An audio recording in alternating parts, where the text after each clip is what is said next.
E aí, como é que tá? Tô bem, e você? Tô bem, graças a Deus. Tava ansiosa pra essa live, viu? Que tema maravilhoso.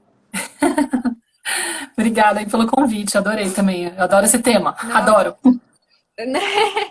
Eu quero, deixa eu falar pra vocês primeiro, gente, porque a Maíra é a única convidada que eu não conheço, mas que eu acompanho há muito tempo. E assim, eu mandei o convite, né? Falei, ela nem vai aceitar. E ela É, aceitou de primeira, fiquei super feliz. Muito obrigada, viu? obrigada a você pelo convite. Se apresenta aí pra galera, Maíra. Bom, não sei quem aqui já me conhece, quem me segue, eu sou a Maíra, do Canto Maternário, eu tenho uma página que fala de maternidade, de autoeducação, que eu criei há 3 anos, aliás, está fazendo 3 anos essa semana, e eu sou mãe da Mara, que tem 5 anos, moro aqui na Espanha, eu sou de São Paulo e moro aqui na Espanha desde 2011, faz 9 anos agora, né?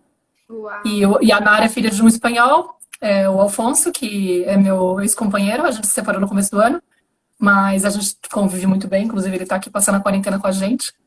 Mas, enfim, eu criei esse espaço para poder falar sobre a maternidade como caminho para a autoeducação, porque eu acredito que Uhum. para educar nossos filhos de uma forma mais consciente, a gente tem que fazer um olhar para dentro de nós.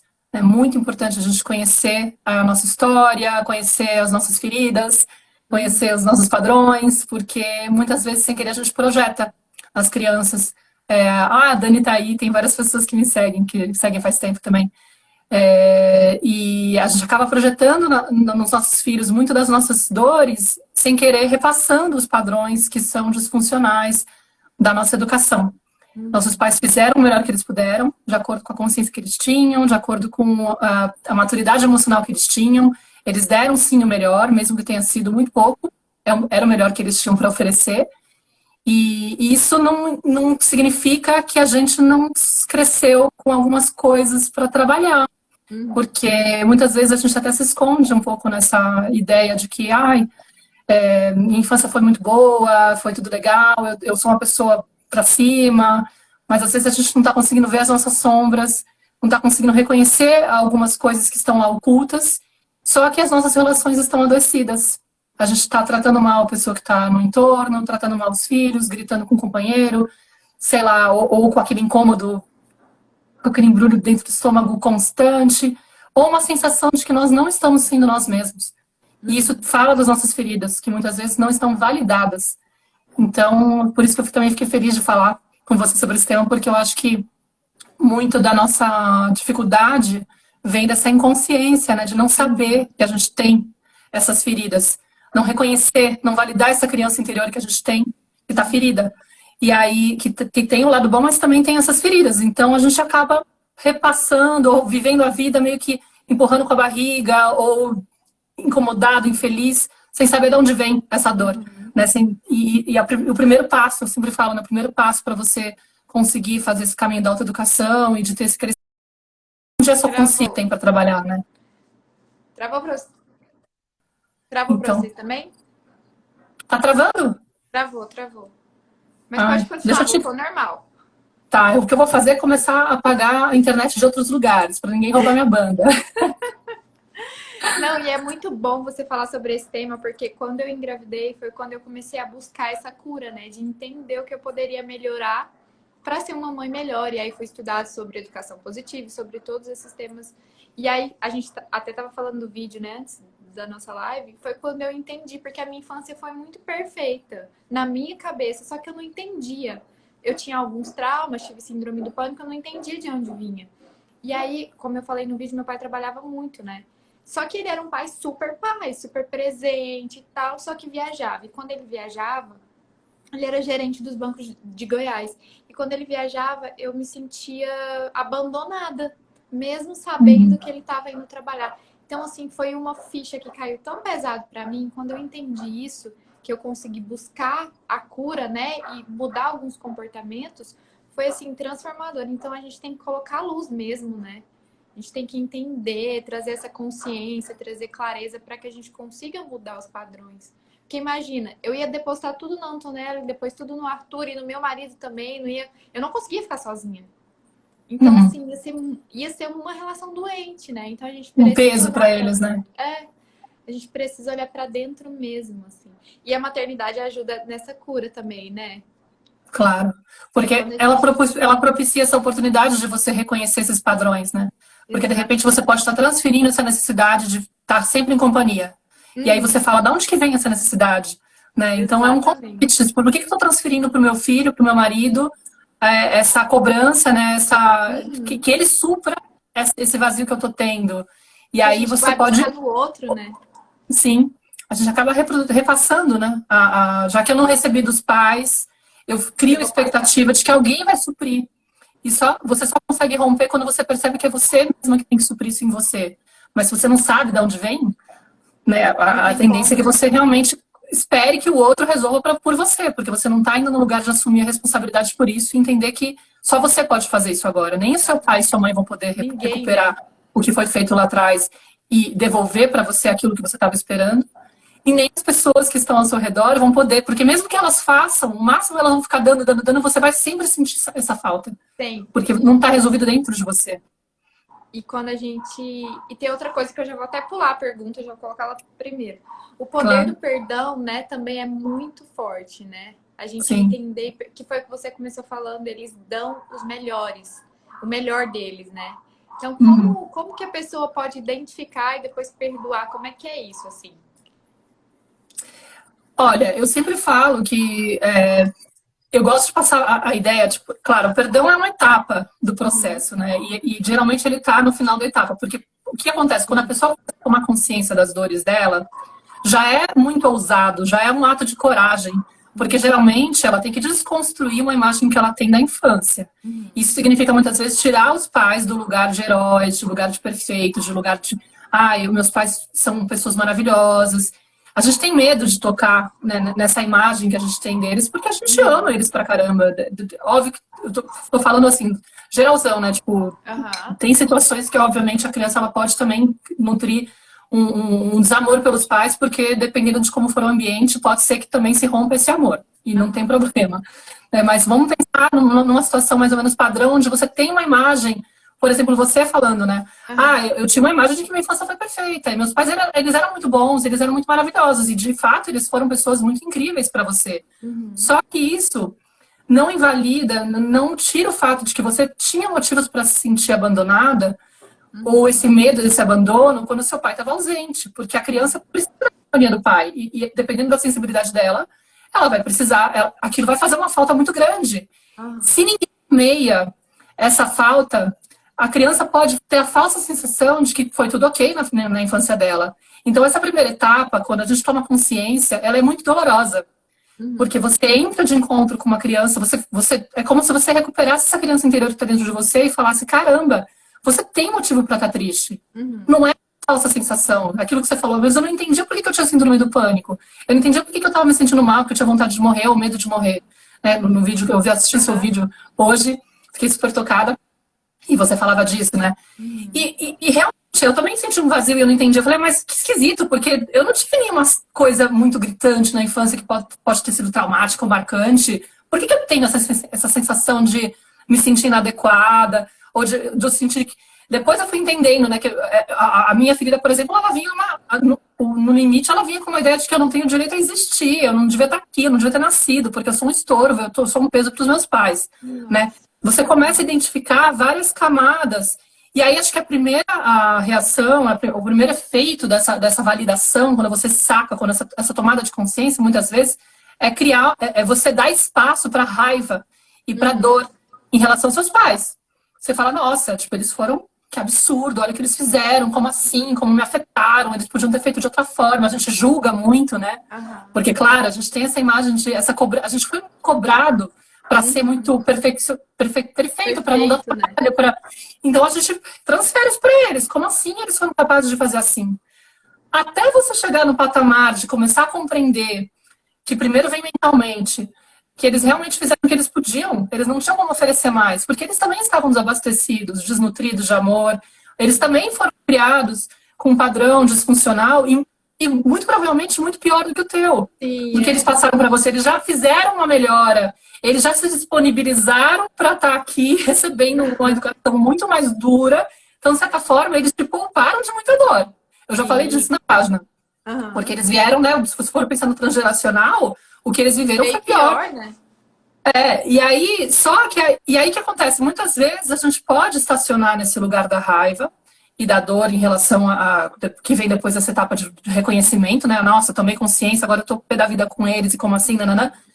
E tudo bem viver essa etapa, é natural. Tipo, a gente tem que dar espaço, inclusive é importantíssimo a gente atravessar e não ficar se distraindo e se justificando. Muita gente se protege, né? Fala, não, mas eles fizeram o melhor que eles puderam. E Eu pronto. entendo, eu já perdoei. Só que o perdão ele tem que vir do coração, ele não pode vir daqui, entendeu? Não Não é pode ser uma coisa racional. mental que você resolve mentalmente e fala, legal, eu compreendo, que ajuda pra caramba você ter essa Aham. compreensão, maravilhoso. Mas o verdadeiro perdão ele vem quando você para de realmente reagir. Se você, por Uhum. exemplo, continua indo para casa dos seus pais e reagindo a cada comentário que eles fazem, é porque você tem uma coisa não resolvida, entendeu? Ainda não Exatamente. sei. Porque você, de certa Cria uma forma, está barreira, cobrando né? deles ainda. Você ainda está ressentida. E ressentir é sentir novamente, sentir Uhum. novamente, sentir novamente. Você está repassando o filme rancoroso da mágoa que você está vivendo, daquele momento doloroso. Você não está conformado. Então, no fundo, o perdão, muitas vezes, as pessoas têm resistência de passar por ele, de viver essa etapa, muitas vezes por conta ele não merece perdão, ele fez de propósito, ele podia ter feito de outra forma, eu não acho que ele tem que ser absolvido, né? Ainda mais quando é uma coisa muito gritante, muito mais Uhum. pesada, a resistência acaba sendo maior ainda, né? E aí, só que a pessoa que está carregando essa sensação de eu não quero perdoar, ela está repassando o filme, a história já aconteceu, a história está lá no Uhum. passado. Talvez a pessoa que precisa ser perdoada, que também até se considera que precisa ser perdoada, mas enfim, a pessoa que deveria receber o perdão, ela pode ter esquecido, a história Aham. já foi para ela, mas você está se maltratando e se envenenando, repassando isso. E quando você repassa, você está vibrando esse sentimento, você Aham. está vibrando nessa frequência, então é você que está passando mal. Quando você liberta Exatamente. a pessoa que te fez dano, que te, sei lá, que fez alguma coisa, né, para você que está te incomodando, você se liberta. E você para de cobrar do outro, por exemplo, que ele teria que ter sido uma pessoa, sei lá, mais correta comigo, mais educada, mais amorosa, mais gentil, mais não sei o quê. Se você fica ainda cobrando dele isso, significa que você ainda se cobra isso de uma É. forma que você não aceita a sua imperfeição. E a gente tem que parar um pouco de acreditar que existe um caminho no final onde a gente vai atingir que nunca mais vou gritar com meus filhos, nunca Uhum. mais vou fazer nenhuma besteira, eu vou ser a mãe perfeita. Cara, isso é uma visão que, de novo, é uma reprodução de um padrão disfuncional, porque é a cobrança de que E eu a não posso errar. cobrança, né? Não existe perfeição, né? Não existe. Então, quando você liberta o seu pai dessa cobrança, você se liberta. Se Uhum. liberta dessa cobrança. Então você passa a se aceitar. Porque quando acontecer com você, você vai falar assim, nossa, eu tô melhorando muito, mas hoje eu pisei na bola, hoje não deu Uhum. certo. Vou fazer amanhã para não permitir que isso aconteça de novo. Não que amanhã nunca mais vai acontecer, Mas mas eu é tenho fazer diferente, né? Ter essa é, consciência de que eu e eu tenho posso fazer compaixão por diferente. mim quando eu Uhum. erro, entendeu? Então é muito libertador porque todo mundo sai ganhando. Você libera toda a cadeia da família, né? Porque tem uma Uhum. questão também de uma reprodução de padrão que você vai herdando e passando. Então você rompe com isso, a família toda vai se libertando, vai tirando esse peso e você não vai repassar isso para o seu filho, É entendeu? como se quebrasse uma hereditariedade também, ou não? Sim, você no sistema familiar eles falam, né, que Aham. você rompe com um padrão no sistema familiar. Você vai liberando aquilo, entendeu? Então, da Aham. constelação familiar eles falam isso, nas terapias Sim, de é. transgeracionalidade eles falam isso, que você vai é quase como se fosse num plano espiritual, entendeu? Tipo, você É. Porque tem aqui uma questão. aconteceu isso com a gente, assim. Tanto, eu falo muito da questão do meu marido ter parado de beber, né? Porque eu sou aquela esposa orgulhosa. Então Eu é já ouvi muito, você falar.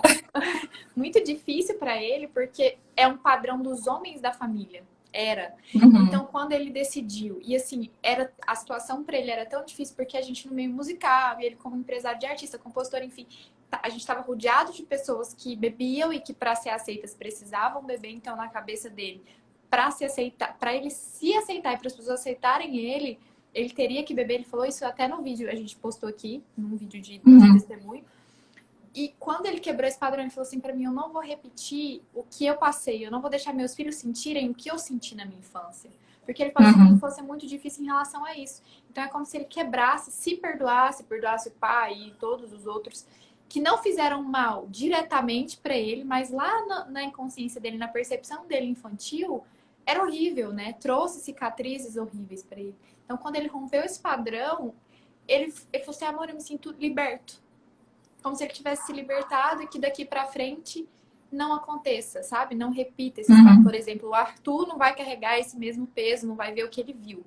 Então, isso é muito libertador também, né? De você entender que você realmente está tendo esse poder de romper um padrão. E tá sendo forte, porque não é fácil, né? Não, não é fácil. Não é uma via fácil. É uma via, digamos que requer assim, muito trabalho mesmo, né? De muito empenho, muita coragem. Eu falo que eu entendo a resistência que as pessoas têm, porque no fundo você está cutucando uma ferida que muitas vezes está num lugar assim, a gente fala que é uma zona de conforto, você tem que sair da zona de conforto. Porque por mais que você esteja infeliz, é o que você está acostumado, é o padrão que você herdou. São as crenças que você tem, que são limitantes, mas são as crenças que você tem, são os valores que você carrega. Você falou, provavelmente você quis dizer que ele não foi afetado diretamente porque não agrediam ele, talvez. Mas ele assistiu a dinâmica na casa, ou nas casas da infância dele, onde aquilo foi muito presente e estava adoecendo o ambiente. Exatamente. Então, a referência que ele trouxe é de que, de repente, família tem esse contexto, tem essa dinâmica, entendeu? Ou seja, que a gente vive por repetição ou repelição, né? E ele, assim, é um pai que eu nunca vi desse jeito. Igual, tudo, ele tá lá com as duas crianças. Que homem hoje em dia consegue... Ele troca a fralda, ele dá mamar, ele faz, sabe, tudo. É um paizão que brinca, que é presente. Então, às vezes, a gente vive muito isso. Não, eu não tive, então eu vou fazer o que eu não tive. Só que isso também pode ser um perigo, dependendo da forma, né? Se a gente jogar demais amor, jogar demais superproteção... Não amor, mas superproteger também é um problema, né?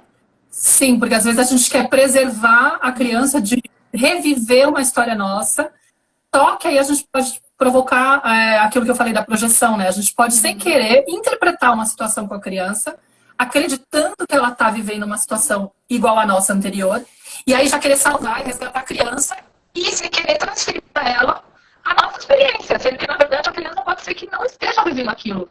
A gente que está dando uma pirada internamente, falando, nossa, meu, como assim? Sei lá, a criança não é convidada para uma festa de aniversário. Aí a gente já quer conversar com a mãe da outra criança para garantir que ela seja incluída, porque senão ela vai se sentir mal e de repente a criança está de boa, entendeu? Ela não está nem aí. Quando, na verdade, a gente deveria poder fortalecer na criança a sensação de que eu não preciso ser aprovado por todo mundo, eu não preciso ser amado por todo mundo para me sentir bem comigo mesmo, para me sentir bem, entendeu? Ou seja, sem querer, a gente está repassando para eles a nossa sensação de ser rejeitado. Porque a gente viveu lá, né? E a gente quer evitar, porque pra gente foi muito duro, e eu não quero que... Nossa, tadinha, ela não pode passar por isso. E a gente vai lá tentando, né, blindar. E não dá.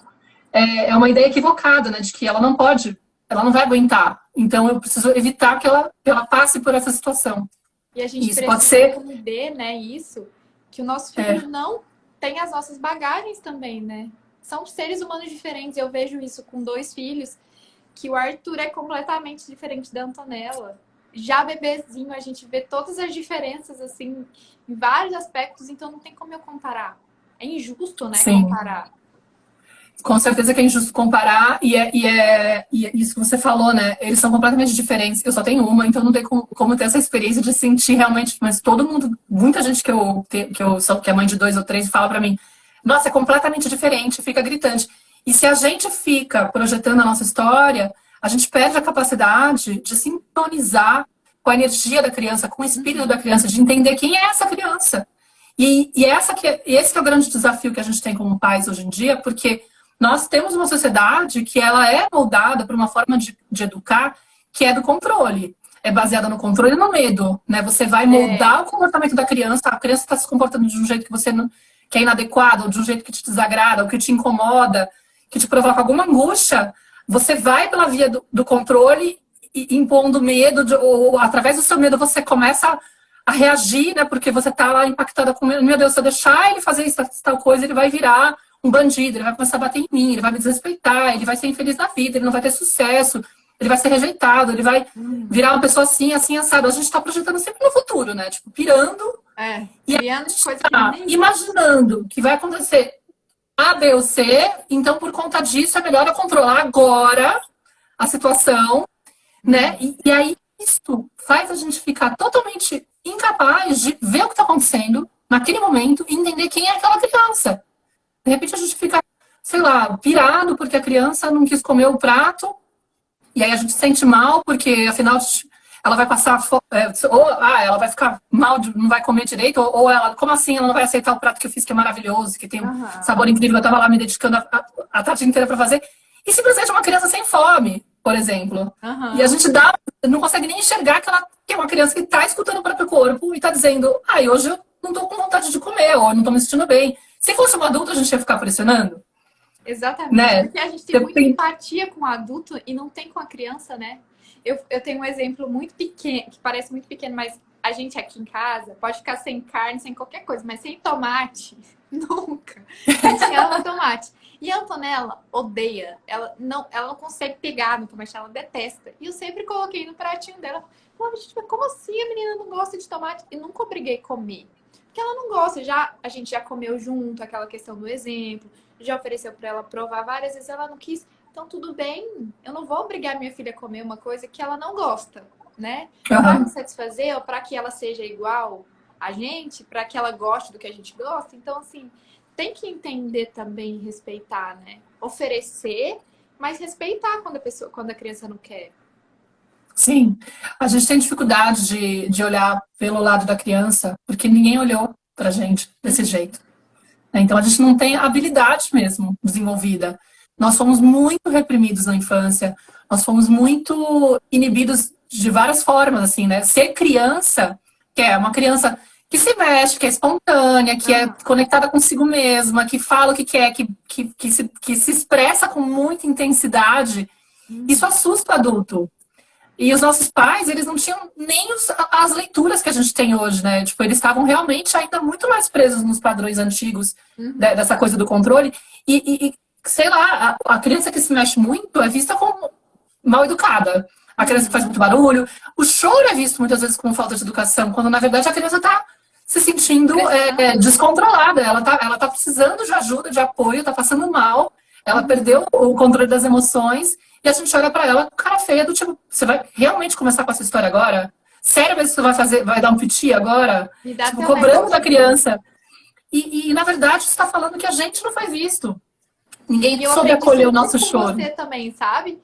Quando eu engravidei da Antonella e tudo que eu comecei a acompanhar, a primeira vez que ela chorou e deu birra, a minha primeira atitude foi abraçar. Né? Então, assim, acolher mesmo, entender, perguntar o que foi. Hoje ela já sabe falar, mamãe, tô triste, mamãe, tô com raiva. Então, é ensinar o que a criança tá sentindo, porque ela não sabe. Imagina a gente que tem raiva e às vezes não consegue controlar. Imagina uma criança que nem sabe o que é isso, né? Nem sabe o que tá sentindo. Então, isso de ter empatia também é muito forte, né? E a gente vai aprendendo, né? Eu também não tinha muita noção. Eu lembro que a primeira vez que eu conto bastante essa história nas lives, quando eu tava grávida da Nara, que eu fui pro Brasil e eu não sabia nem que eu tava grávida. Quando eu comprei a passagem, eu ainda não tava grávida, né? E aí demorou um pouco, eu cheguei no Brasil, eu tava com 2 meses de gravidez. Eu já tinha marcado de ir pra Alto Paleta de Goiás visitar uma amiga que tinha um filhinho de 1 ano e meio.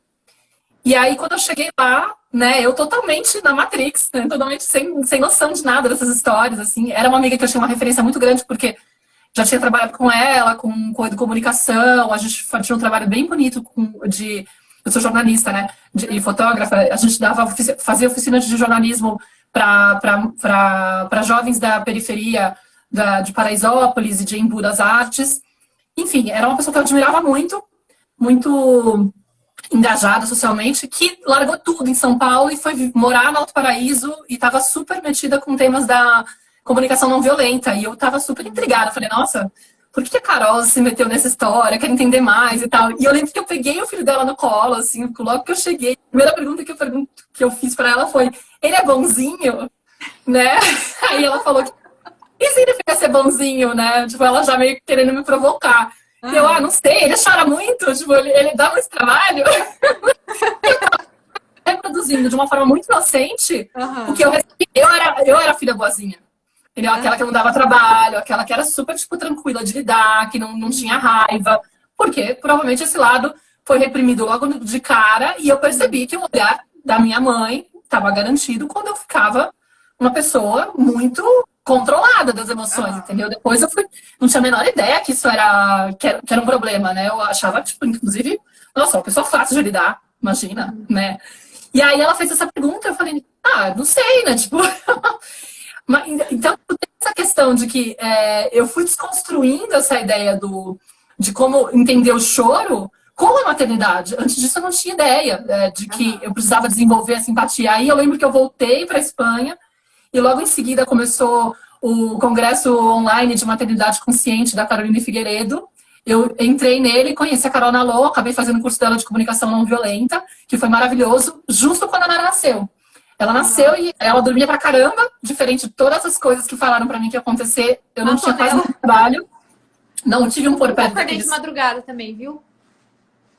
Não, madrugada eu acordava, mas como fazer a cama compartilhada, também não era um problema. Ela plugava no peito e, dane-se, tipo, muitas vezes não me dava conta.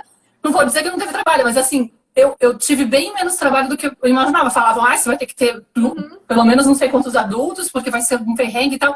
E eu, que sou super produtiva, gosto de estudar e tal, eu ficava entediada. Eu falei, mas agora? Ela tá dormindo, o que eu faço? Então, comecei a estudar comunicação não violenta, assim, loucamente. E aí eu fui entender que empatia é uma coisa que você desenvolve nesse sentido de você perceber, né? Tipo, realmente, eu tenho que me colocar no lugar dela e entender a partir do olhar dela, né? Não eu, como adulta, me colocando no lugar dela. Mas que quando você começa a entender as etapas de desenvolvimento da criança, por exemplo, isso já tira um peso. Você não tem uma expectativa de que a criança não vai chorar. Tipo, ela não tem controle. Tipo, o cérebro dela não está desenvolvido o suficiente para ela poder controlar aquilo, entendeu? Então, você olha já, você desconstrói a ideia de que é falta de mau comportamento. Não é mau comportamento. É pedido de socorro. Não faz sentido eu castigar uma criança, punir uma criança que está passando mal. Ela precisa se sentir bem, ela precisa se sentir melhor para poder agir melhor, entendeu? E aí as pessoas ficam muito perdidas, porque eu também fiquei perdida no começo, confesso, tipo, eu também ficava, mas como é que junta esse quebra-cabeça, né? Como assim? Eu posso acolher, mas aí a criança não vai ter limite, ela vai poder fazer o que quer? Não é isso. E aí até você entender como que você coloca o limite de uma forma amorosa, gentil, firme, e também entendendo o limite como algo curativo. Nossa, aí a casa vai ficando organizada dentro de você e você vai ficando muito mais tranquila e em paz com o que está acontecendo. Você já não entra em piração quando a criança está com um ataque de choro. Você entende que aquele momento é inevitável e faz parte, está tudo bem. E a gente só tem que aprender. De você, né? E a gente tem que aprender esse acolhimento. É super viável você aprender a acolher a criança de uma forma amorosa, gentil, sem deixar ela fazer o que ela quer. Né? Qualquer coisa. Não é soltar, como a gente fica imaginando muitas vezes que significa educar com respeito. Mas se eu ficar oferecendo toda essa pompa, a criança vai bater em mim. Não vai me respeitar. Eu ouvi muito isso. Mas ela vai te bater desse jeito. Só que não é assim. A gente coloca limite com respeito, né? Entendendo, sabendo conversar, sabendo ensinar. Eu acho que é muito maior do que... se você der colo, vai ficar mimada. Se você vai te bater. Não é assim, né? Que são as crenças, né? Que a gente traz. As pessoas estão olhando com as lentes delas, né? Com as crenças delas. Porque a gente foi criado assim, né? Sim, muitas vezes, quando a gente... Às vezes eu trago um post sobre esses temas, né? Do tipo, por que você não pode castigar? Por que você não pode bater? Porque quais são as consequências do grito, não sei o que lá. E aí as pessoas se sentem duplamente, digamos, atacadas, daria para dizer, né? Porque muitas vezes elas se reconhecem naquela mãe ou naquele pai que faz aquilo com a criança e às vezes faz ou porque não controla ou faz porque acredita que tem que ser assim. Ou elas reconhecem como elas foram criadas. Então, nas duas situações, elas ficam com uma sensação de que elas precisam validar isso, né? Ah, não, mas tipo, como assim não pode gritar? Eu grito, tipo, como assim não pode, por exemplo, castigar, né? Aham. Cara, aqui em casa funciona, é o que eu faço. E você tá dizendo pra mim que é errado? Como assim? Aí ela se sente muito, tipo, não, não. E aí, para você desconstruir, fala assim: olha, gente, vamos pensar a consequência. Sim, você consegue inibir o comportamento da criança, mas, no entanto, você está passando para ela qual mensagem? Uhum. Será que ela vai confiar em você quando ela tiver um problema? Né? O que você quer dizer sobre o erro quando você fala para ela que cada vez que ela faz uma coisa errada, ela tem que ficar isolada num canto? Tipo, Uhum. ela não tem direito de estar com a tua presença, está negando a sua presença. O que significa para a criança quando você nega a presença? O que você sentia quando você era punida? Entendeu? Aí, de novo, esse medo, às vezes, de tirar a mãe e o pai do É, lugar que, de referência, falar, ah, exato. eles fizeram, eles são pessoas maravilhosas, e olha só, eles me educaram super bem, e eu sou a pessoa que eu sou hoje por conta deles. E é verdade, você é, Uhum. sim, mas também você carrega muitas feridas por conta disso, né? E aí, muitas vezes as pessoas, elas ficam nesse lugar de, tipo, eu não quero aceitar essa leitura, porque significa que eu vou estar confessando, né, para mim mesma, que eu estou Uhum. fazendo coisa errada. E eu não quero ter essa sensação de que eu estou fazendo algo errado. Muito menos se eu estou fazendo com a ideia convicta de que é o melhor. Tipo, Aham. quem é você para falar para mim que eu estou fazendo errado, né? Tipo, Aham. é duro pra caramba desconstruir isso. Mas, não sei, eu sinto que é importante também trazer essa mensagem, porque é realmente uma desconstrução. É um Você processo, né? trazer essa possibilidade, assim, essa luz de falar, gente, existe a forma da gente educar através do amor, do respeito, da conexão, da empatia, né? De uma forma onde a gente não tem medo de oferecer. Porque o amor condicionado é o que a gente faz na tradição, né? Tipo, de ficar Uhum. toda vez que a pessoa faz alguma coisa errada, que aí, que eu tô falando para a pessoa? É inaceitável o erro. Uhum. Que o processo inteiro vai ser, se eu não aceito o erro na criança, é de novo aquilo que eu falei no começo, é porque eu não aceito o erro em mim. É. Então eu tô me cobrando exageradamente, eu tô sendo super crítica comigo, meu discurso interno provavelmente é super maltratador comigo, cada vez que eu erro. Eu só não tolero o erro da criança porque eu ainda não integrei a minha imperfeição. Meu lado humano, É. né? Tipo, como que eu vou ser humana e achar que eu tenho a capacidade de não errar nunca? É uma tristeza ficar com esse peso, né? É um peso gigante É ficar com querer essa ser um cobrança. robô, né? É. Porque nós Então, o temos que. trabalho é sempre você recuperar esse amor próprio. Quando você recupera esse amor próprio, você não vai pirar com o erro da criança. Porque Uhum. você vai ter compaixão por você. E aí você vai falar, claro que eu não tenho como ter expectativa. Uma das coisas que eu falo, assim, uma das coisas que a gente faz, às vezes, sem querer, é exigir da criança, você promete pra mim que você nunca mais vai fazer isso. Nossa, cara, isso é tão duro. Olha o peso, gente. Não cobre isso nunca na criança. Porque não tem como ela prometer isso. Tipo, ela pode até prometer, mas aí imagina a sensação dela péssima com ela Nossa, mesma quando ela repetir o erro. Quem é que pode nossa. garantir que não vai repetir um erro, gente? Se a vida é uma aprendizagem constante. E a gente, Entendeu? crianças criadas assim, com amor, com empatia, são mais seguras, né? Se tornam Sim, pessoas mais seguras, mais corajosas, né? Sabe sim. que pode errar, mas que se errar tá tudo bem, a gente vai consertar, vai aprender junto. Ver no pai e na mãe realmente aquele amparo, aquele apoio, não ter medo, né? Tem muito. Essa é uma outra resistência que surge muito, né? Uma dúvida que surge muito quando a gente começa a falar também sobre esse tema de existe a forma de educar de uma forma mais gentil, mais amorosa, acolhedora, etc. Um dos medos que chega no pai, né? E das dúvidas que chega, que também chegou em mim e no Alfonso, quando a gente começou a ler. O primeiro livro que a gente leu foi foi do Carlos Gonçalves, né? O Bésame Mucho, que foi maravilhoso, porque como era espanhol, eu já pude compartilhar com ele. Ele leu a versão em espanhol, eu li a versão em português, e o cara, ele tem um espírito muito leve, né? Ele é muito brincalhão no jeito que ele fala. E acho que para introduzir essa questão da educação, da criação com apego, no caso ele fala bastante, né? Attachment Parenting, é maravilhoso porque ele é bem básico, sabe? Ele é um bom jeito de começar. Uhum. É uma boa dica. A gente leu grávidos ainda, né? E a primeira dúvida que vinha era: mas eu vou estar criando minha filha numa bolha. Será que não. Será que ela vai estar preparada para o mundo lá fora? E aí você já detecta um monte de crenças, né? A gente já tem a crença, já percebe que nós temos uma crença muito forte de que o mundo é duro, o mundo é cruel, Aham. de que você tem que ter dureza, você tem que ter um preparo de, tipo, como é que eu vou lidar, né? E essa ideia de que o mundo é duro e cruel já é uma crença limitante, porque na verdade ele é cruel, ele é duro, mas também ele é abundante, entendeu? Ele tem as duas coisas, como tudo, né? Ele não tem só esse lado. E aí, claro, a gente ficou com esse medo, tipo, eu não quero uma filha que seja fraca e que não tenha capacidade, né? Como é que eu vou criar resiliência numa pessoa que tá lá em casa sendo tratada com toda a pompa, chega lá fora, o chefe vai maltratar, na escola vão fazer bullying, enfim, né? Aí, eu lembro de uma história que às vezes eu conto também no Marshall Rosenberg, que tem no livro dele, na verdade, acho que tem num workshop que eu vi online, que eu até coloquei esse vídeo já algumas vezes, já postei ele algumas vezes, está no meu canal do YouTube também.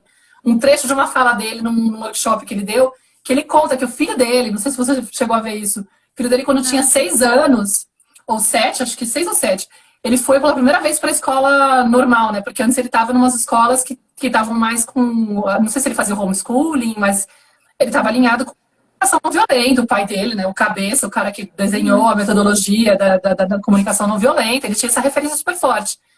E eles falam, né, de você colocar a tiara da girafa para poder entender, criar empatia pelo outro e tal. Mas ele conta que o primeiro dia de escola do menino, escola regular, ele voltou para casa e aí o pai perguntou, e aí, como é que foi a escola e tal, não sei o quê. Ele falou, meu filho tava com uma cara meio de cabisbaixo, o que aconteceu? Ele falou, eu tava lá fora e tinha, tipo, um professor, que eu não sei se era Bedel, alguém fez um comentário para ele quando ele estava na entrada da escola, porque ele tinha o cabelo comprido. E aí ele ficou, menininha, não sei o que, cabelo comprido, ou seja, um adulto fez bullying com ele, assim, sabe? Tipo, uma coisa meio que você fala, uau! E aí o Marshall fala que nessa hora subiu sangue nele, ele falou, quem foi esse cara? Como assim? Ele falou, esse é comunicação não violenta, só queria arrancar o cara, né? E aí ele virou e falou assim, mas e aí, né? O que você fez e tal? Como que foi essa história? Ele falou, pra ser sincero, pai, eu fiquei com pena dele. Aí ele falou, como assim, né? Ele falou, eu coloquei as minhas orelhas de girafa, né? E eu fiquei pensando, nossa, coitado, ele deve ter um problema, né? Porque ele é careca, ele deve ter problema com o cabelo. Tipo, um menino conseguiu ver a necessidade não atendida do cara, ou tipo a dor do cara, o sentimento do cara, por trás do comportamento. Nossa. Então, tipo, ele não foi atacado, ele não levou pro lado pessoal com 6 anos, gente. Nossa, é muito forte. Sabe? Aí você fala, cara, é meio isso, assim, se a gente confia, se a gente passa essa segurança, se a gente passa essa referência, a gente não sabe o que a gente está construindo nesse mundo.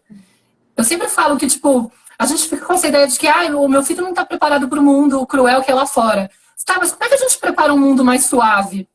Se a gente continuar entregando crianças duras que estão prontas para atacar, entendeu? E que não são capazes de olhar a dor do outro que está por trás do comportamento disfuncional dele.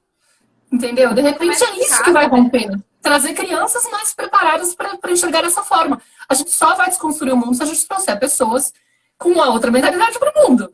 É assim que a gente melhora, né? A nova era vai vir com essa coisa aí, meu amigo. Tem que ser plugado no amor. Sentimento de coletividade. A gente não vai sobreviver se a gente não pensar no próximo. E a gente está passando por isso agora, né? Então... Esse na verdade, o livro dele alguém está perguntando qual que é esse livro? O livro é Comunicação Não Violenta, do Marshall Rosenberg. Mas ele fala, tá dentro de um workshop que o Marshall Rosenberg deu nos Estados Unidos, quando ele estava vivo, há muito tempo atrás, porque é um vídeo com uma cara bem antiga. Que, assim, é no meio de uma fala, e eu peguei esse trecho, recortei e coloquei, tá no meu canal do YouTube. Se você procurar lá, canal Canto Maternada, você vai encontrar esse trechinho dessa fala. Ou se você andar no feed do Instagram também, mas aí você vai ter que andar bastante. Mais fácil procurar no YouTube. Que tem esse trechinho dessa fala, que é bem legal.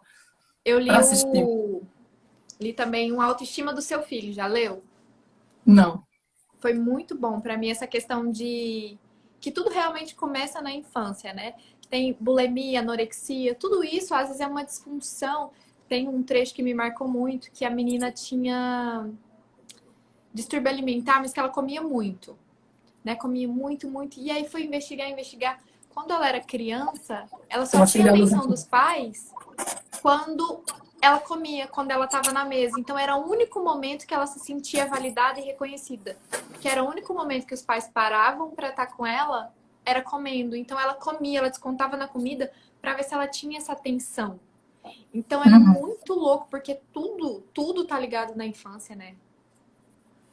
Sim, não, a questão da comida, ela pode estar relacionada a várias questões do relacionamento com os pais. Aqui, por exemplo, eu percebi, eu já detectei a minha relação com a comida, por exemplo, quando a Nara deixa sobrar no prato, eu não me sinto impelida a forçá-la a comer. Mas o desperdício, para mim, ele vem de um jeito muito forte. Talvez porque eu tenho essa sensação que tem a ver com isso. Porque minha mãe, ela era filha de uma família muito grande, já eram 13 irmãos. Uau. Então tinha aquela questão do não deixar sobrar, tem que compartilhar. Tipo, a comida é uma coisa muito sagrada, né? E eu tenho a sensação de que ela passou essa ideia do tipo, não pode desperdiçar, não pode desperdiçar. E aí, qual foi o meu impulso quando isso começou a acontecer? A introdução alimentar da Nara foi muito suave. A gente fez o BLW aqui, o Baby Led Weaning. Ela comia de tudo, ela comia pra caramba.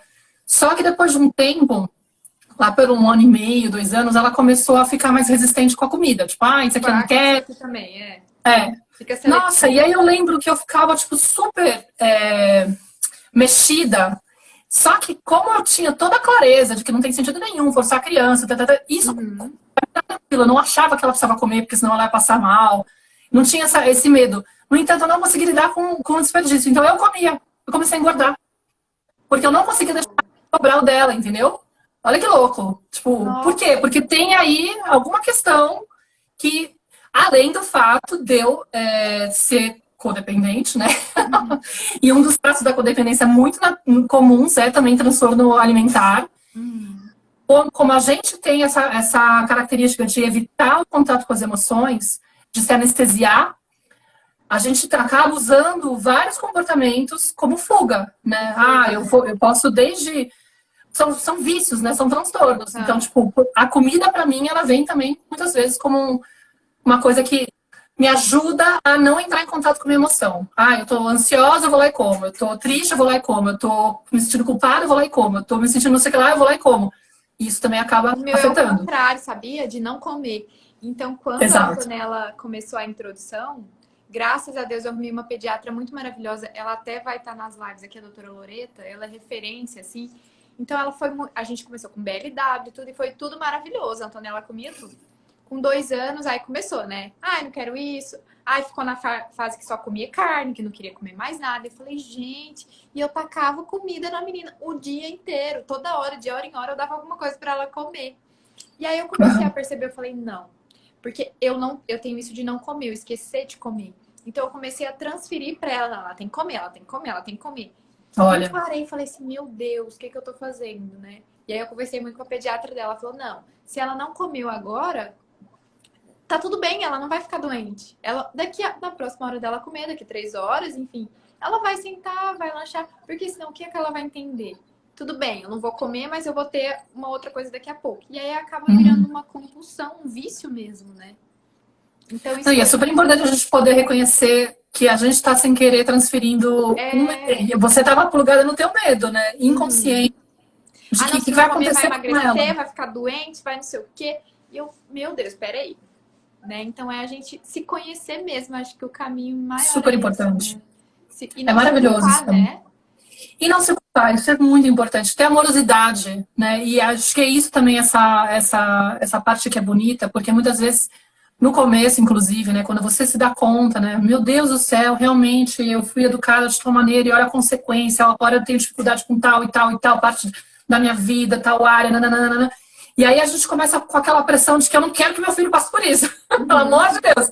E aí, de novo, aquela coisa do perfeccionismo. Né? Começa uma cobrança muito grande. E aí começa a olhar algumas recomendações como se fosse uma cartilha de que eu tenho que seguir a risca, porque senão vai dar ruim. Hashtag deu ruim, né? O meu filho vai sofrer no futuro. Não pode, não pode, não pode, tem que evitar.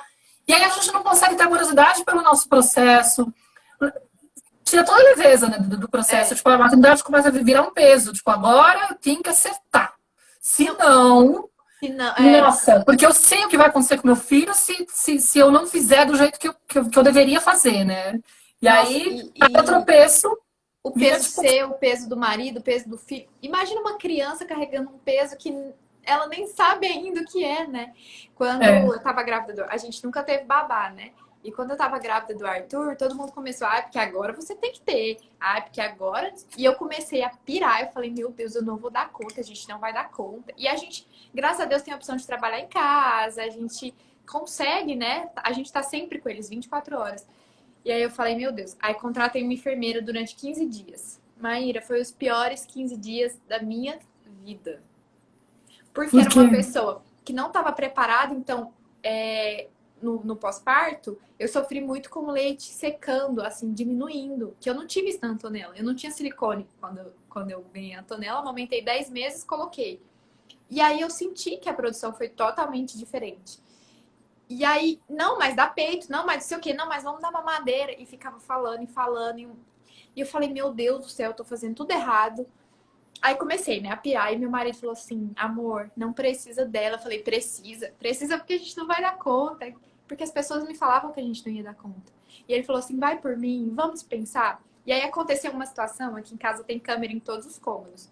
E aí eu tava sem funcionário e arrumei uma empresa pra vir. E eram quatro mulheres pra limpar a casa, imagina. Aí eu falei assim, vou olhar na câmera, né, o que elas estão fazendo.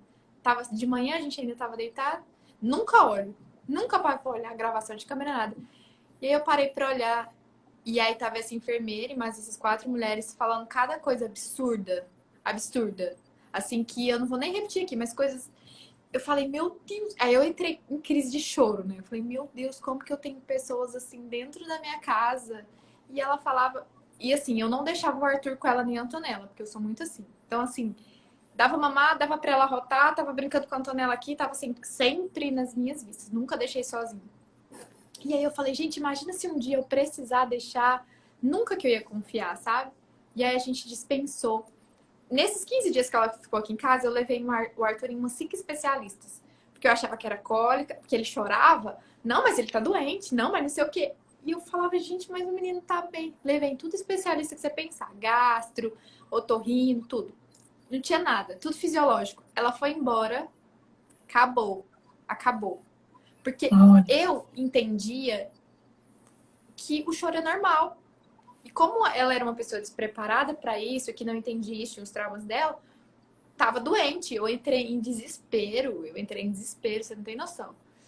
E aí eu conversava com a pediatra dele, ele, não, Flávia, é normal, é fisiológico. Porque a Antonella não chorava. Então, para mim entender que o Arthur era diferente, e ter uma pessoa colocando isso na minha cabeça... Aí, olha, foi até engraçado que quando teve um dia que... No primeiro dia que ela foi embora, e o Arthur tranquilo, meu marido falou, viu, eu avisei. Então, às vezes a gente escuta tanto os outros e pega tanto os medos dos outros, porque essas pessoas que me falaram tinham um filho ou tinham 2 filhos e não deu conta realmente porque era outra situação, era outra cabeça. E pra gente tem sido muito fácil e muito leve, porque nós sabemos conduzir, né? Então, assim, às vezes a gente pega tanto o medo do outro e acredita como uma verdade que a gente acaba se frustrando também, se machucando também, né? Então, é isso de se conhecer e de se entender e não se culpar, porque eu poderia ter me culpado, tá me culpando até agora. Então, eu entendi, eu falei, não, eu tava no meu pós-parto, eu tava realmente vulnerável ali, foi um erro meu naquele momento, mas era o que eu achei que ia dar certo. Então, passou, né? Só tem como saber vivendo, né? E a gente tem que tirar essa carga de achar que tem que ser sempre de um jeito muito, né? Cada vez que tem alguma coisa que sai do script, né? Ficar se culpabilizando, porque é muito duro, né? E não é real. Às vezes as pessoas perguntam pra mim, mas, por exemplo, o Afonso veio pra cá pra passar a quarentena com a gente, né? E a gente tá separado. Aí alguém me perguntou assim no inbox, mas você não acha que vai confundir a cabeça da sua filha? E ela vai ficar depois com algum trauma em relação a isso, de achar que de repente vocês estão voltando, criar uma esperança em relação a isso. Olha, eu falei, olha, só tem um jeito de saber, né? Eu tô tendo conversas com ela bastante sinceras de explicar o processo da realidade, o que está acontecendo. Agora, se em algum momento ela viver isso e ficar meio perdida, se sentir afetada, a vida vai me trazer essa informação e eu vou aprender a lidar com isso conforme acontecer. Mas eu não posso deixar de fazer algo que eu acredito que é o melhor agora, para os 3, por conta do que vai acontecer. Entendeu? Projetando já no futuro de novo, plugado no futuro, né? Não vai no momento presente. Agora, no momento presente, é isso que eu acredito que é o melhor. Se a vida me disser que não é o melhor, que no fundo eu ainda acredito que é o melhor e acredito que vai ser o melhor, não tenho dúvida nenhuma em relação a isso. Estou super segura dessa decisão. Está sendo realmente maravilhoso para os três estarmos juntos nesse momento, né? Para se apoiar. Mas, de qualquer forma, vira uma referência, assim, só um exemplo, né? De como a gente, às vezes, pode pegar essas experiências que não deram certo, né? E o que é dar certo?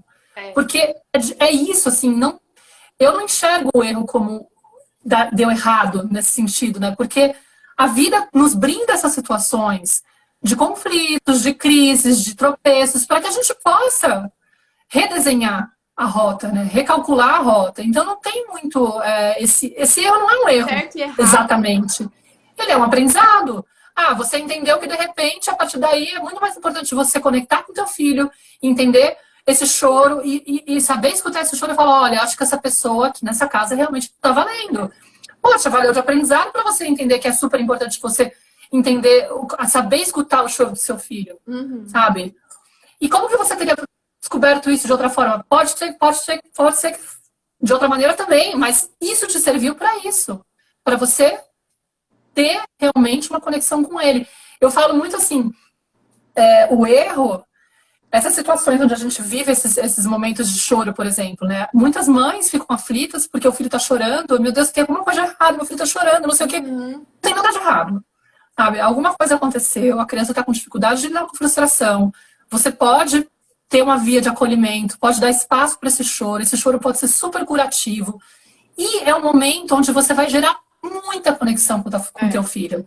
Quando você consegue acolher um choro, dando espaço para essa criança expressar o mal-estar, tirar o mal-estar de dentro, com paciência, com tranquilidade, com amorosidade. Você está fazendo 15 mil coisas ao mesmo tempo que são maravilhosas. Você está acolhendo a tua própria criança interior, que não foi validada, não teve esse espaço. Então, de certa forma, você está dizendo para ela, tá tudo bem chorar. Olha que lindo, seu filho está chorando e acontece. E você pode esperar, você pode deixar, você pode confiar. E aí, quando a criança se sente nesse espaço seguro, acolhedor, onde ela está autorizada a se expressar com a intensidade que ela precisa para poder soltar aquele mal-estar, e você está lá, tipo, falando, filho, eu tô aqui, eu te amo, não tem problema, é normal. Acontece, às vezes a gente está realmente incomodado, o limite você mantém, entendeu? Inclusive, esse limite, muitas vezes, quando a criança tem um mal-estar, eu falo muito disso também, às vezes ela precisa extravasar, às vezes o disparador do choro é uma bobagem, né? Tipo, a banana quebrou, o prato não tem a cor que eu quero, a geleia você colocou a geleia de um jeito que não queria. Como assim? Pra gente é uma bobagem, né? Mas pra eles...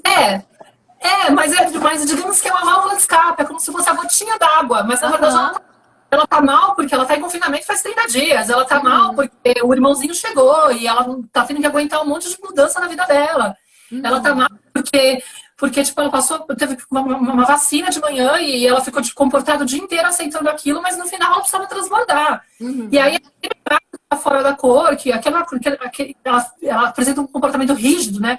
E fica estressada com uma coisa que parece uma bobagem, né? Mas no mundo dela, é onde ela encontrou para tirar. E se você faz esse acolhimento do tipo, nossa, ela tá precisando chorar, cara, eu vou manter o limite, dizer, não, filha, eu sei, a banana quebrou, né? Não tem outra, eu sei, meu amor, eu sei. Enfim, você vai criando esse espaço, né? Tipo, como tá pouco tempo, eu vou resumir. Você vai criando esse espaço para ela e você vai oferecendo esse colo, dizendo, eu não vou sair daqui, entendeu? Eu tô com você.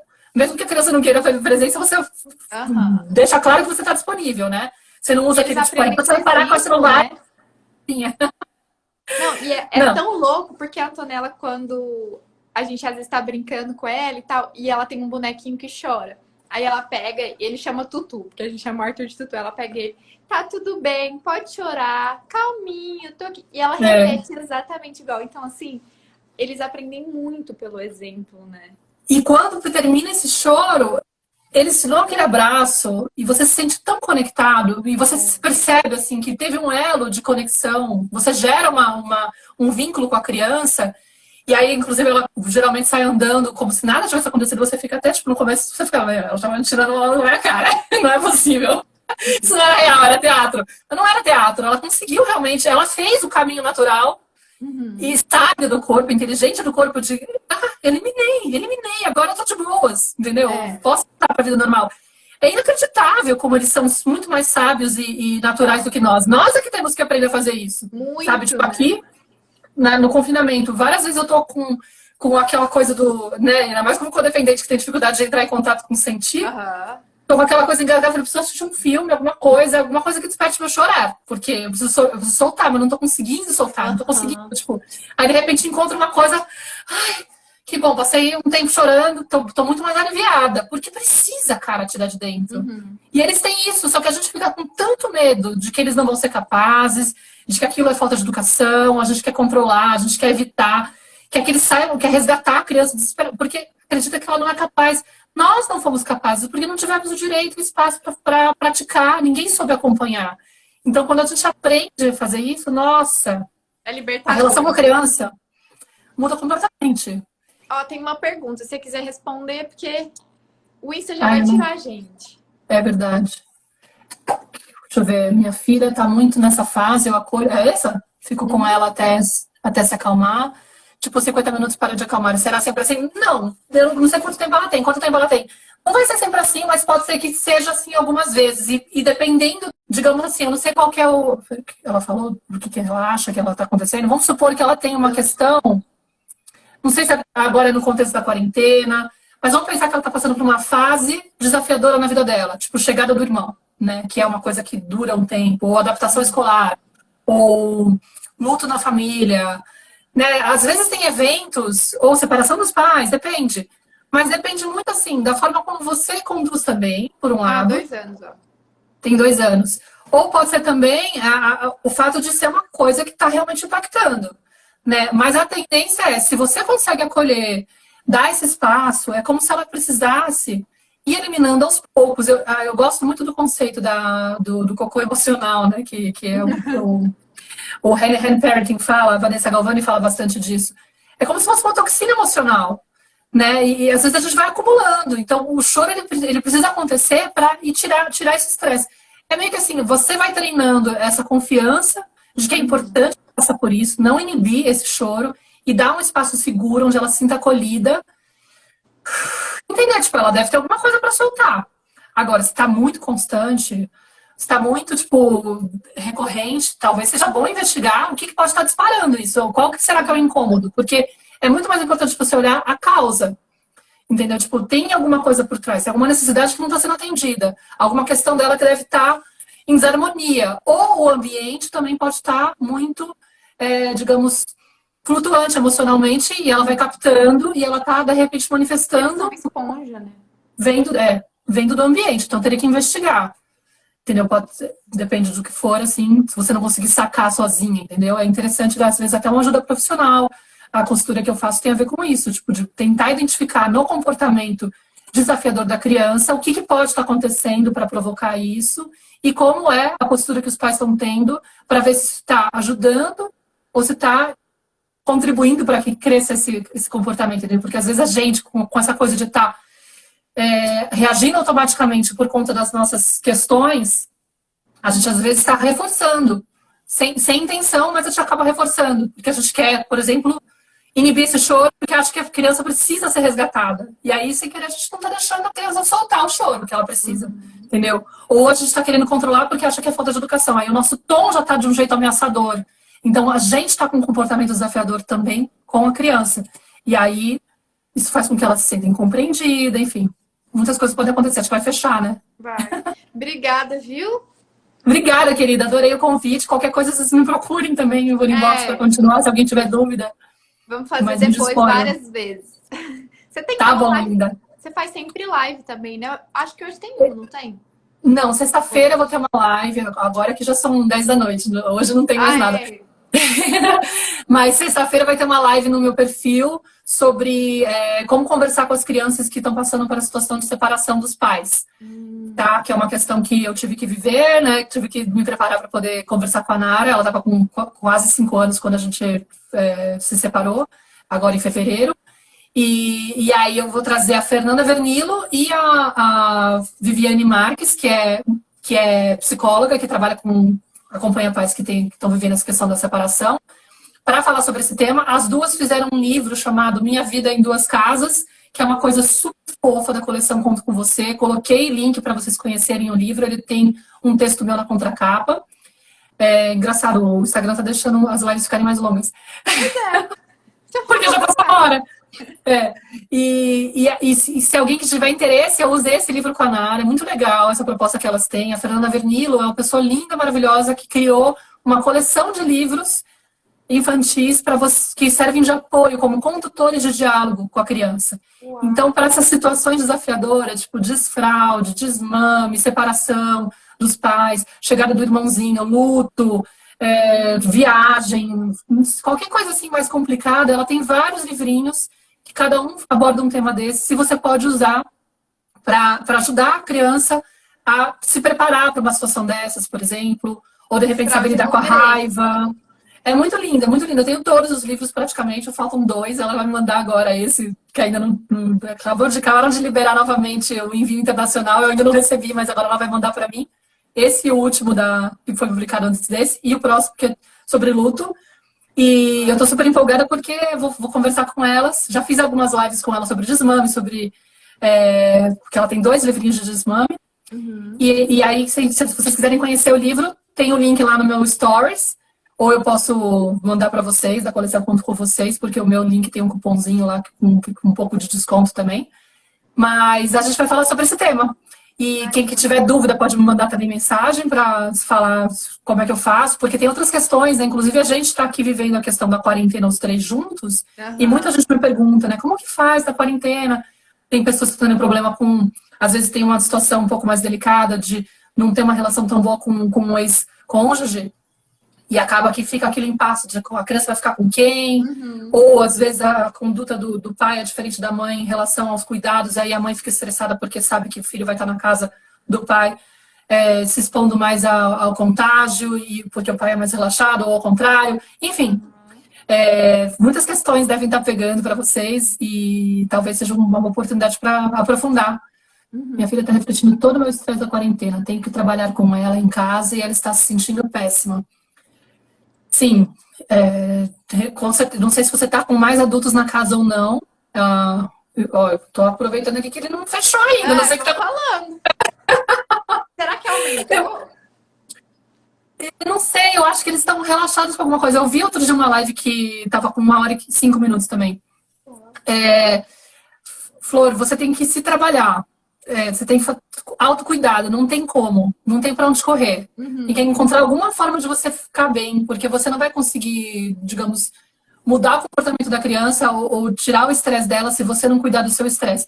Super desafiador, eu sei, mas a gente vai ter que encontrar formas criativas de incluir algo de autocuidado no nosso dia a dia durante a quarentena. Eu tô um pouco no futuro em relação a vocês, né? A gente está começando a afrouxar as medidas aqui de restrição, né? A gente está podendo sair com a criança agora 1 hora por dia. Aí não tem regras tão rígidas ainda, né? Não sei se... Eu imagino que vai... Uma hora vocês não vão ter mais alternativa. Eu acho. Mas a gente está começando a recuperar um pouco de vida na rua. Então, eu tô até com síndrome de Estocolmo, eu diria, que eu tô no sentido inverso. Tô com mais medo de voltar para a vida do que já tô mais adaptada, né? Mas a gente tem refúgio aqui. Mas a diferença, assim, para a gente criar uma forma de sobreviver a isso com resiliência, a gente vai ter que se incluir como prioridade. Entendeu? Às vezes é baixar a expectativa de que a casa tem que estar um brinco, de que eu tenho que cuidar da conta de tudo. O dar conta de tudo você não vai dar. E você tem que se priorizar. Tem que ter prioridade. Em primeiro lugar na lista. Tá? Aquela coisa da máscarazinha, né? De oxigênio. Eu sempre falo em todas as lives, nos meus stories sempre, amanhã é minha, o período da manhã é meu. Eu preciso desse momento, eu preciso me arrumar, eu preciso ter minha rotina de exercício, eu preciso ter o meu tempo de oração, o meu momento enquanto eles estão dormindo. Ajeitar tudo enquanto eles estão dormindo. Porque senão, se eu não me olhar como prioridade, vai tudo desandar. Eu vou estressar, vou descontar neles, eu vou ficar mal, não vou conseguir brincar, não vou conseguir fazer nada. Então, se você não estiver bem consigo mesma, não adianta. E é difícil, é um processo. Às vezes a gente tá com preguiça de se cuidar, de fazer uma coisa que a gente gosta, mas tem que acontecer, porque senão desanda mesmo. Eu diria que até uma oportunidade para a gente prestar atenção nisso. Até que ponto eu me permito esse cuidado, né? Porque isso é uma ferida. Essa coisa da gente estar sempre pendente da necessidade do outro. Né? A gente foi tão treinado a estar mais preocupado com a necessidade dos pais, por exemplo, muitas vezes, e até de assumir o lugar, inverter esse lugar. e ficar como cuidador, né, dos pais, eu como criança boazinha, tenho essa característica. Então, para eu anular a minha necessidade, esquecer de mim e não escutar, desaprender a escutar, só me diz a idade dela também, Mariana, tá? Ou seja, é muito fácil eu encontrar outras coisas que são prioridade, porque eu aprendi a esquecer de mim. Entendeu? Então, essa quarentena ela também traz uma oportunidade maravilhosa de você reconhecer padrões que você tem de comportamento com você mesma e falar, nossa, agora você está num limite de situação onde você não tem para onde correr, você não tem como ter um momento lá fora para poder descansar, para poder falar com as amigas, para poder, sei lá, trabalhar fora de casa, que te dá uma respirada e faz com que você ignore alguns padrões que você tem. Você não chega a reconhecer, porque você está se distraindo dessa conversa com você mesma, né? Agora você está sozinha, né? Você está confinada, você está 4 anos e meio. Você não consegue ter esses escapes, né, que te nutrem, e de repente você está tendo que lidar com tudo e você não consegue se priorizar. Por que você não consegue se priorizar? É realmente uma situação onde não existe possibilidade, ou você está treinada a não se priorizar e agora você precisa mais do que nunca se priorizar? Só que como você não tem noção de como fazer isso, fica muito mais... dói muito mais. A gente falou isso na live de ontem, mas eu acho que já saiu já. É a questão da sua identidade, né? Às vezes a gente se perde tanto que a gente esquece do que a gente gosta, de como a gente gosta de se vestir, do que a gente gosta de comer, dos pequenos prazeres mesmo. Porque precisa... Nós precisamos nos reconhecer como mulher primeiro, antes de mãe, antes de esposa, como mulher. O que eu vou fazer para me sentir bem hoje, né? O que tem? Eu não sei se você conhece a Carol Cantelli. Não. Ela fala muito do banho gelado, que para ela o banho gelado é maravilhoso. Para mim é o banho quente, para mim é meditar, para mim é ler uma Bíblia, sabe? Então, cada um encontrar o seu caminho. Cada um tem uma válvula de escape, né? Para estar ali consigo mesma, relaxar e se reconhecer. Né?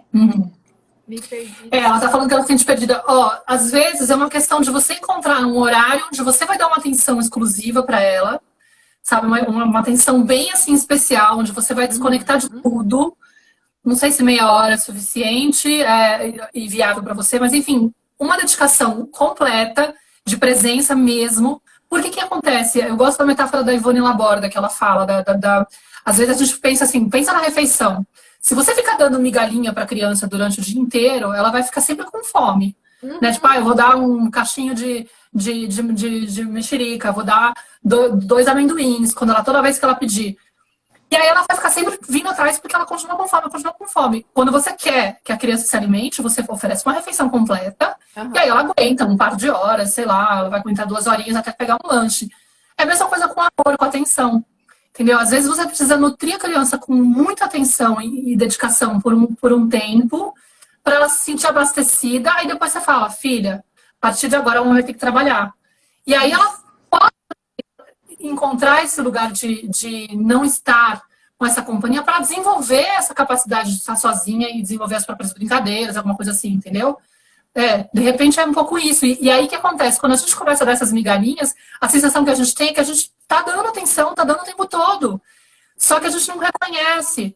É difícil mesmo. Eu também ficava meio, mas e aí? É claro que ela vai ficar pedindo, porque são migalhas. Ela não tá sentindo nutrição de verdade. Entendeu? Então é rever como tá sendo feito. Tem aquele livro As 5 Linguagens do Amor também, que é maravilhoso, né? Entender qual é a linguagem do amor da sua filha também. Sim, pode ser uma dica também de ver qual que é a forma que ela se sente mais abastecida. Porque esse livro é legal. Olha, está exigindo. É isso mesmo. Ela está exigindo muita demanda e sinto que ela não está preenchida. Claro, e além do mais, ela pode estar refletindo um pouco. Se você está estressada, se você está nervosa, às vezes você pode também nomear para ela o que está acontecendo. Não sei se vocês estão conversando sobre isso.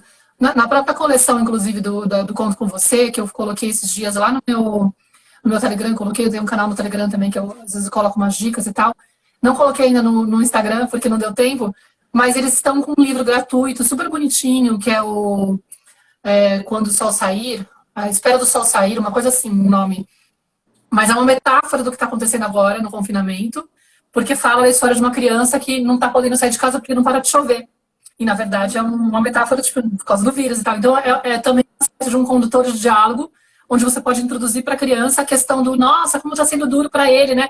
Não poder sair de casa, e olha só, que difícil.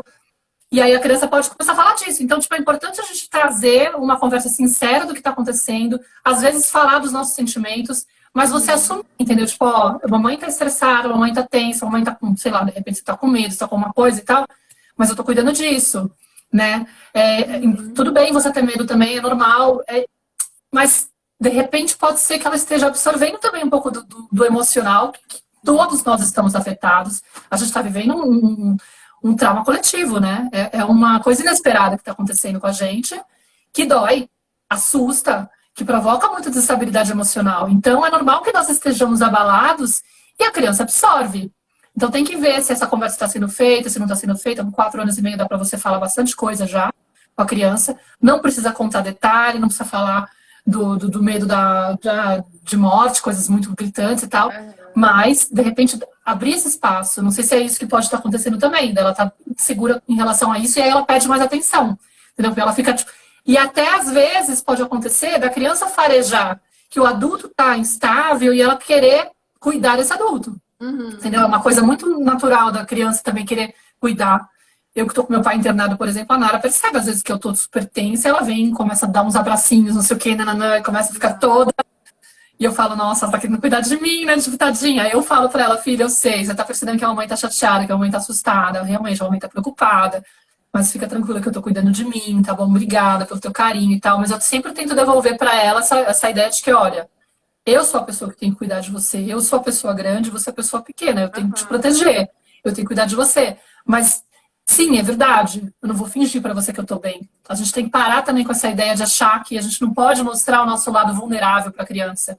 Porque isso passa uma falsa imagem. É de novo fingir que a gente não é humano. E o que a gente está justamente querendo resgatar é essa humanidade, né? Esse direito a ser inteiro. Eu sou uma pessoa que tem medo, eu sou uma pessoa que tem coragem. Sou uma pessoa que sofre, mas que também vê as coisas boas na vida, entendeu? Tudo está incluído. E tá tudo bem. A vida é assim. Entendeu? Então, acho que é essa a lição, assim, mais bonita. Querida, e aí? Acho que eu realmente eu esqueci de nós, 1h15. O que tá acontecendo? Deixou. Gente, eu quero agradecer muito. E qualquer coisa, estamos nos directs também, né, Maíra? Sim. Qualquer coisa me procurem. Eu tô aqui no @Canto Maternar. Todos os meus canais são @Canto Maternar. Eu tô no Telegram, tô no Instagram. Você faz atendimentos também, né? Faço atendimento como consultora de criação consciente. Estou me formando como comunicadora consciente também, como educadora e consultora em comunicação consciente também. E, enfim, qualquer coisa vocês podem me procurar, que eu explico melhor como funciona. Obrigada, Nós somos gente. humanos. Muito obrigada, viu? Todos vocês que estiveram aqui. Espero que a gente Obrigada, Flaviane. Adorei a nossa conversa. Foi um prazer. Obrigada também. Gente, fiquem com Deus. Tchau, Flor.